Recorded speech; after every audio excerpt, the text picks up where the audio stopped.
My blissful gorgeous self, let me tell you a story.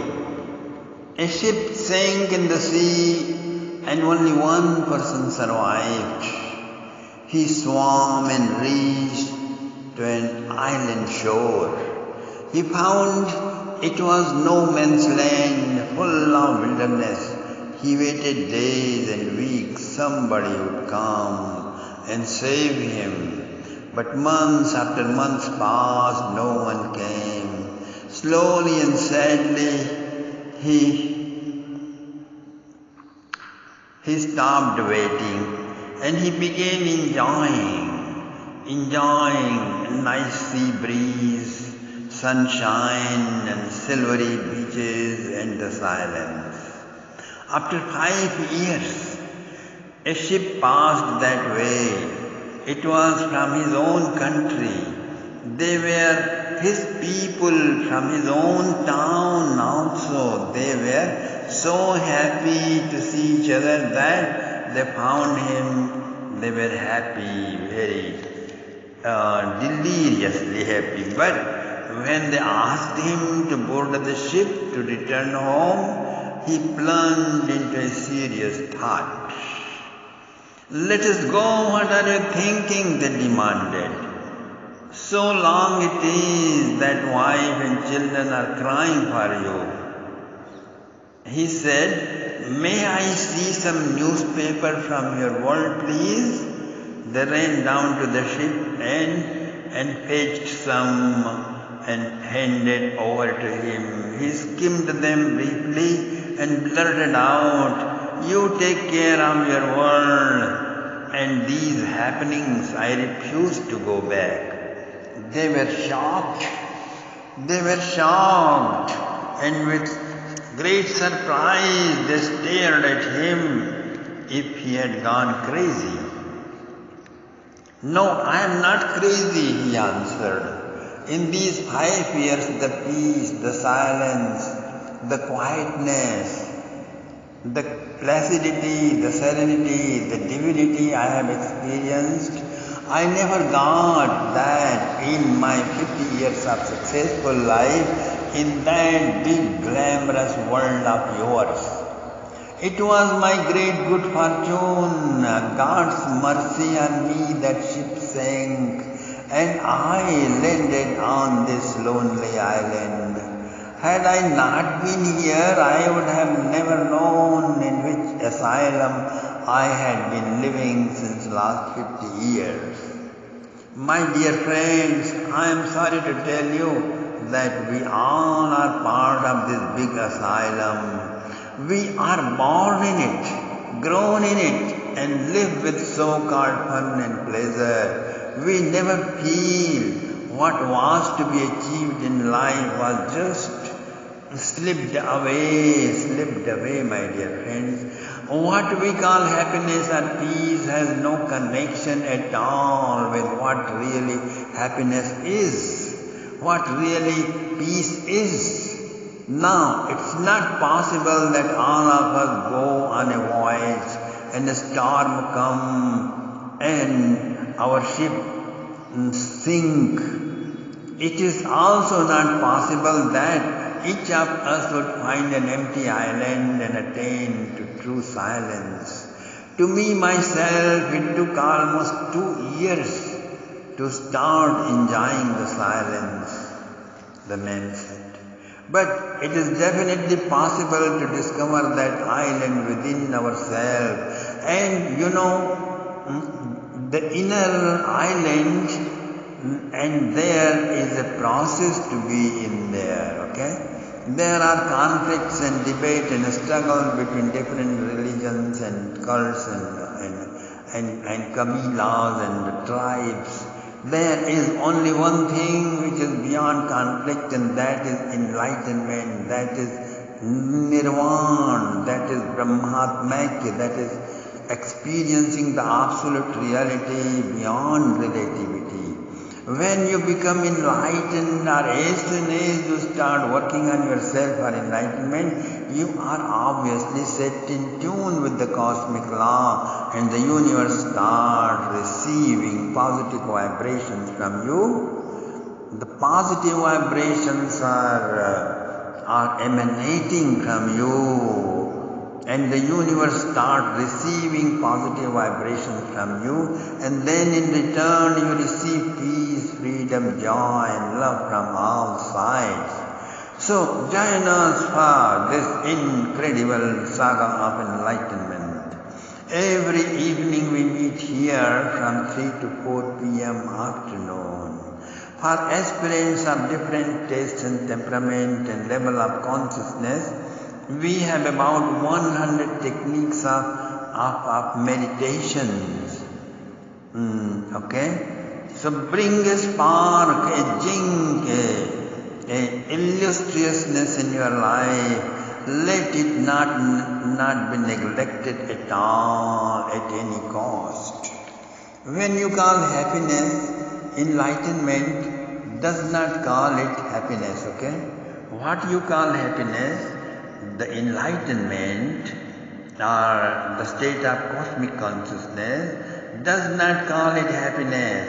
It is not a negative situation in which you toss a burden out of your mind and you feel good. Because of its negative conception, Western philosophers came to conclusion there is no happiness in the world. And Buddha said, Sarvam Dukkham Dukkham. Everything is misery, nothing but a stark suffering. That's what everything is all about at the end. Worldly pleasures are somewhat like that man. He was so restless and troubled. He appeared suffering from heavy pain and torture. A friend asked, what is the matter? Do you have headache, stomach pain or some big problem? No, nothing of this sort at all. Just my shoes are biting me constantly. Too tight as such they are. Then remove them. Let's get another pair. I'll pay for them. No, that would not be possible. I am already in a big mess. My wife is ill, daughter married with one I hated to his grandpa. Son is drunkard, another son is gambler. I am going bankrupt. Then let us change this shoe at least first. No. My only pleasure is left with these shoes. What do you mean, sir? My only joy is when I go home late night and take off these biting shoes. I feel great relief. This is the only joy. The rest is all pain and misery. So I will never get rid of these shoes. Okay? Got it? A monkey-looking village boy passes exam and works hard and becomes a movie star.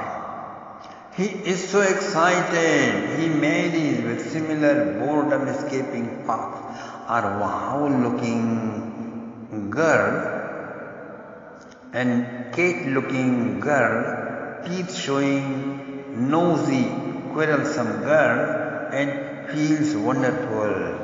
They swallow Viagra pills and jumps on sex and feel happy. His other friend runs for president and he wins election. He is happy. People are bored.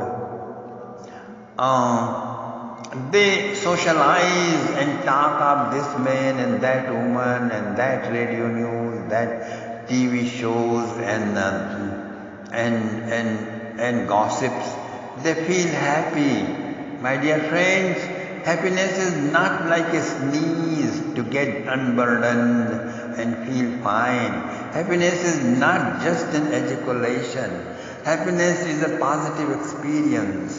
But without techniques such as our Sri Krishna meditation, Sri Krishna yoga, this kind of happiness cannot even be conceived of. As much civilization has grown, education has spread, human being has gone astray from yoga. Why? Because our current education and civilization and society don't teach how you should become oriented and communicated with your true self, the real self. They don't care for your personal need. All they care for is how useful and creatively you should be related with other persons. Okay? How efficiently and productively you should act for another person, the government, the society, the country is concerned only with that much of your habit. Society would like you to be a good husband, good wife, good neighbor, and good mom, good dad, and a good citizen, that's all. And you are perfect. Great, wonderful. Whether you are miserable or happy inside doesn't matter. Society has no care for your inner peace. And joy is not a commodity. Nothing is created and produced out of it. It cannot be clashed with money. It cannot be cashed. It cannot be bought with money. Okay? It has no market value. Okay? And the real situation is joy alone is valuable for an honest person, okay?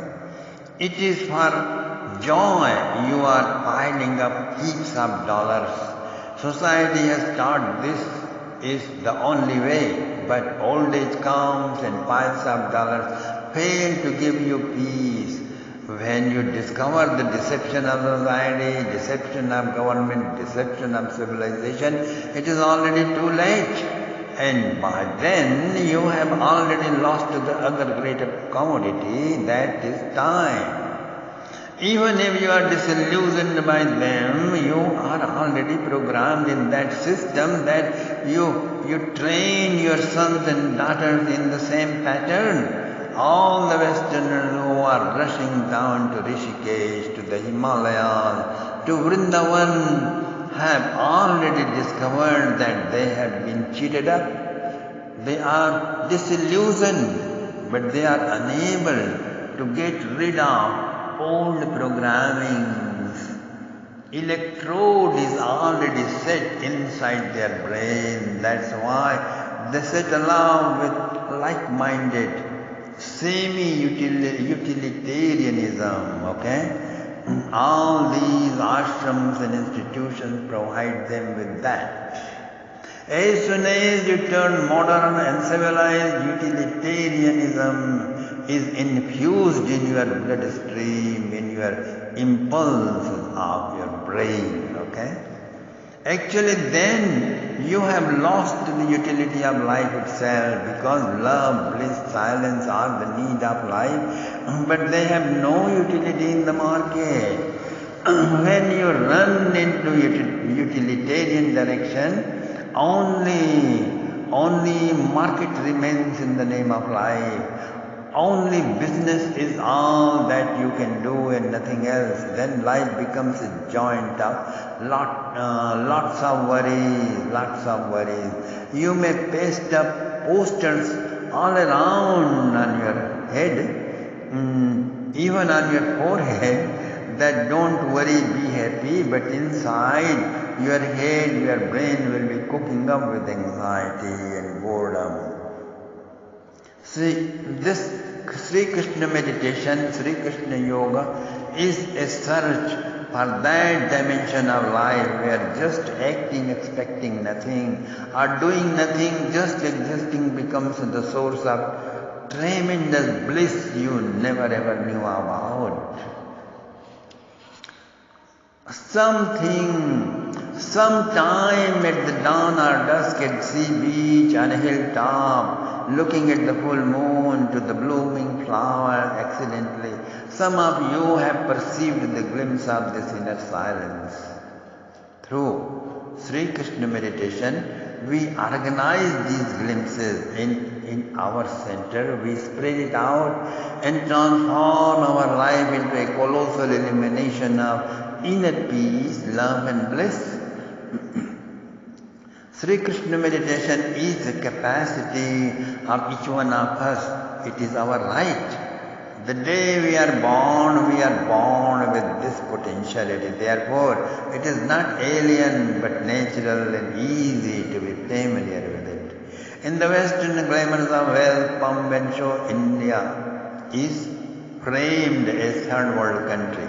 Very primitive. Overrun by disease, poverty, blind faith, are weird things and lack of civilization. We now know these biases were first spread out by Christian missionaries to get donations from gullible West to convert Indian people into their faith. But it is now a dominating belief in the West. So nobody dares to tell the truth nowadays. There are many biases and misunderstandings about India in the West. Although there are thousands of brilliant Indians serving on most responsible and high posts in the West, still they do not hold the stand firm about the greatness of their country, the India, the Bharatvarsh. They turn secularist as soon as they become rich and famous. The word India stands for inner search. Journey to India is symbolic to inner journey, means you are on a mission to find out all about your true self, mystery of the world, and of course the meaning of your life. All these are offered to you when you step forward for Sri Krishna meditation. So, this therapeutic, empowering, positive force of wisdom of yoga only would build bridges and erase biases.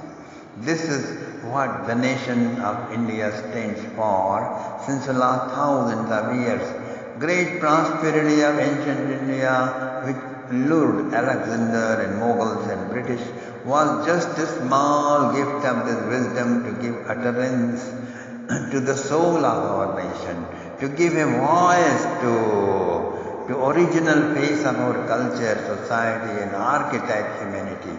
Here I have founded a global spiritualization campaign. Welcome into a new millennium, my dear friends. Explore your personal sovereignty. Celebrate and share intergalactic expressions.